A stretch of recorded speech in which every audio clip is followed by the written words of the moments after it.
Donc, à la manière de Where is Lulu, vous avez participé à d'autres projets collaboratifs d'écriture et d'illustration. Et donc, en 2016, il y a le premier volume de la série de comic books Crazy qui a vu le jour. Donc, vraiment un projet collaboratif. Est-ce que vous pourriez nous en dire plus sur comment le projet a vu le jour? So, Quasi was a project that started before I joined the team. And it was in 2016 when I joined the team and started writing issue 7 to 9. And now we've gone from issue 7 to 15. Mhm. Um, the idea came about a few years before I joined the team. And Loisom Kize was the guy who came up with it. And he was like, surely South Africa must have a superhero. Like, surely we must. And it turned out there was no, South African superhero in the traditional sense of a superhero. So people were making comics, but at the time, nobody had, a black superhero. Mhm. And so I read a couple of issues of Kwezi and I said to them, hey, listen, I like the way this thing looks, but I think I can improve the storytelling. That's not how you apply for a job. I was going to say very blunt. So that's how I joined the Kwezi team. Ok. Donc Mohale expliquait que Crazy, c'est vraiment un projet qui a vu le jour avant qu'elle ne participe, qu'elle ne rejoigne l'équipe. Et donc c'est Loiso. Loiso, ok, sorry.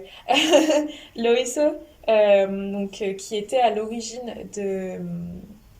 du projet et qui finalement se questionnait sur la représentation des super-héros en Afrique du Sud et se disait c'est pas possible, il faut bien qu'il y ait un super-héros qui soit sud-africain.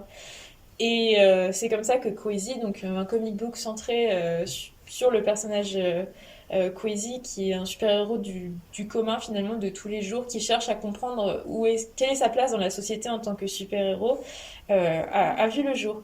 Et donc Mohale a commencé à écrire à partir du septième volume du comic book, jusque plus récemment le 13e.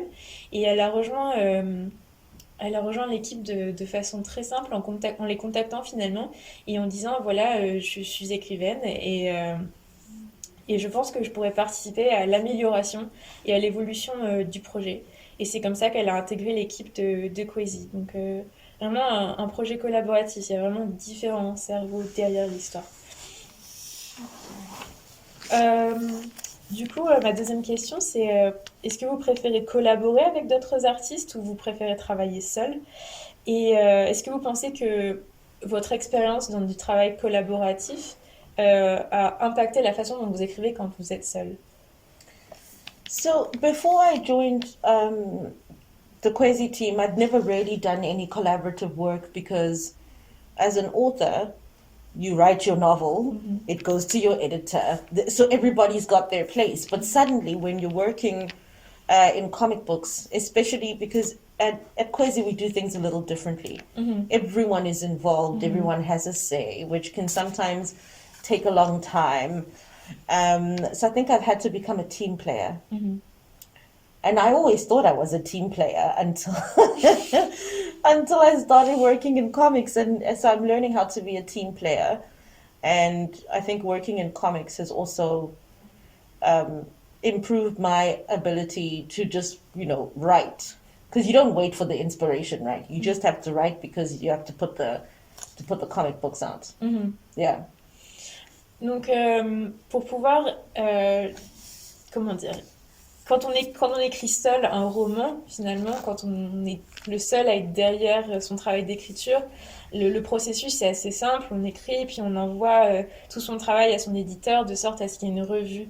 Alors que là, vraiment avec Kwezi, c'est vraiment un travail participatif dans le sens où et collaboratif dans le sens où tout le monde a son mot à dire sur le travail de tout le monde. Donc ça fait que le processus d'écriture prend un petit peu plus de temps dans le sens où il y a beaucoup de comment dire de travail de réécriture et de revue pour que tout le monde soit en accord sur le produit final et que tout le monde puisse avancer en prenant compte des idées des uns et des autres. Et donc ça fait que Mohale expliquait que pour pouvoir... elle pensait qu'elle avait vraiment l'esprit d'équipe avant de rejoindre Cozy, mais c'est seulement en rejoignant Cozy, l'équipe de Cozy, qu'elle s'est rendue compte qu'elle était vraiment au tout début du développement de cet esprit d'équipe et qu'elle a vraiment pris sur elle-même pour pouvoir apprendre des autres, parce que c'est vraiment un travail beaucoup plus long et beaucoup plus réfléchi quand on travaille avec d'autres personnes, puisqu'il faut vraiment prendre leur perception en compte.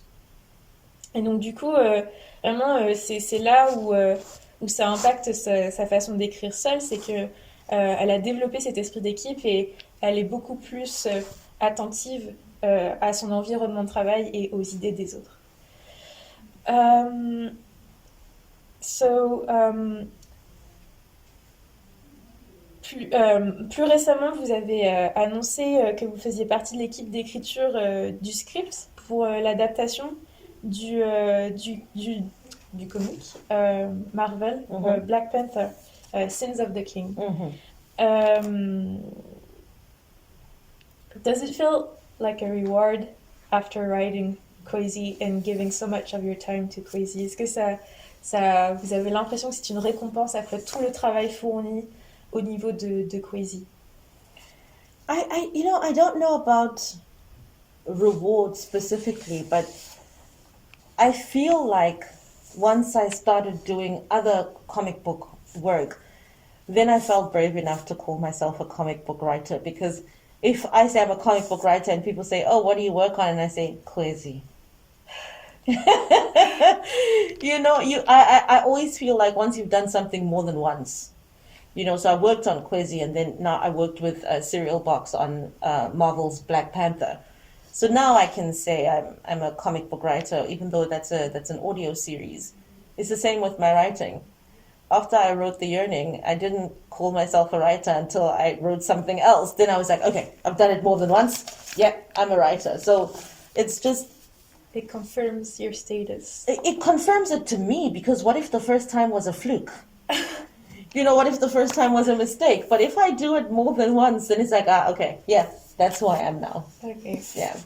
Donc, elle explique que effectivement, écrire une deuxième fois, c'est comme donc, produire un travail centré autour des comic books une seconde fois permet de réaffirmer effectivement au niveau personnel, mais aussi au niveau de son audience, le fait qu'elle soit vraiment comic book writer, une écrivaine qui produit des comic books.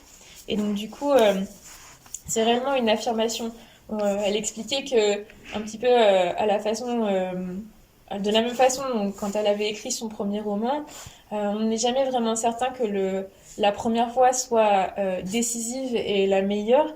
Et donc le fait d'arriver à produire plus d'ouvrages qui vont dans le même sens, par exemple là en l'occurrence travailler autour d'un autre projet comic book, lui permet vraiment d'affirmer son statut d'écrivaine pour des bandes dessinées et des comic books.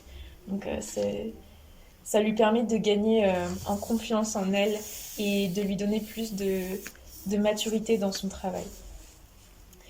So my very last question, because it's a work, it's still different than writing a comic book because it's an adaptation for an audiobook, right? So how different it is?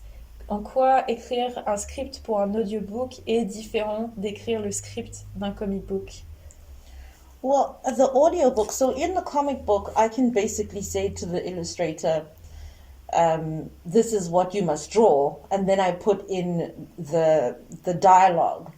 With an audiobook, I need to tell you what's happening. I need to tell you he punched him with a left hook, and then he ducked, and then he ran and he picked up, like, it's a lot of descriptive work. And because my writing didn't have any kind of like physical action, they weren't like, oh, then the robots came and then he ducked, and then I had to learn how to write action in a way that makes sense to somebody, because none of my books have that much action. Mm-hmm. So this thing really, really, it tested me, and I like when a job does that, when it makes me go, oh, I don't know what I'm doing. So it was really a test, and I hope I did it well. So I'll have to listen to what people say when it finally comes out.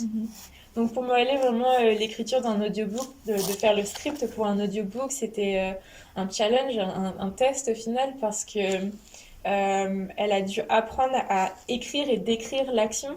Quand on écrit un comic book, il faut savoir que généralement on commande l'illustration, on explique à l'illustrateur le travail qu'il va fournir, faut illustrer de cette façon-là, etc. Mais quand on écrit un script pour un audiobook, il y a tout un travail descriptif qu'on doit produire soi-même en tant qu'écrivain, qu'auteur. Et que du coup, c'est vraiment un travail d'adaptation de son vocabulaire et de développement on va dire, du lexique, de tout l'univers de l'action, etc. Donc c'est comme un test, un challenge, et ça pousse, on va dire, l'auteur à évoluer dans son style d'écriture. Is there anything you would like to add to this interview? Est-ce que vous avez d'autres choses à dire et à notamment dire à nos lecteurs en particulier? Well, I guess I would encourage people to read not just literature from where they come from, but to read literature from all over the world. And even if it is challenging, it makes you a better reader, in my opinion, and also a better writer. And since I've been here, I've kind of immersed myself in culture, in people, in language, and I'm definitely better for it. It makes me better when I immerse myself in things that I otherwise have never experienced in my life. Mhm. Yeah. Donc, si Mohale avait quelque chose à ajouter pour terminer cette petite interview, c'est qu'il est vraiment important de s'exposer à différents types d'environnements et de cultures, et à ne pas hésiter à lire de la littérature étrangère, dans le sens où ça permet de vraiment nous apporter plus de richesse et de nouvelles perspectives qui nous permettent de grandir. Et c'est réellement important parce que c'est ce qui contribue par exemple, si on veut écrire, si on veut devenir écrivain, c'est ce qui contribue à la qualité de notre travail, le fait d'avoir cet ensemble de différentes perspectives et de différentes cultures dans notre point de vue, associées à notre point de vue. Donc c'est vraiment important. Et un dernier conseil de sa part, c'était également de lire beaucoup. Non seulement de lire la littérature étrangère, mais simplement de lire beaucoup pour pouvoir devenir une meilleure personne et cultiver sa personne. Thank you, Mohale. Thank you, Ma.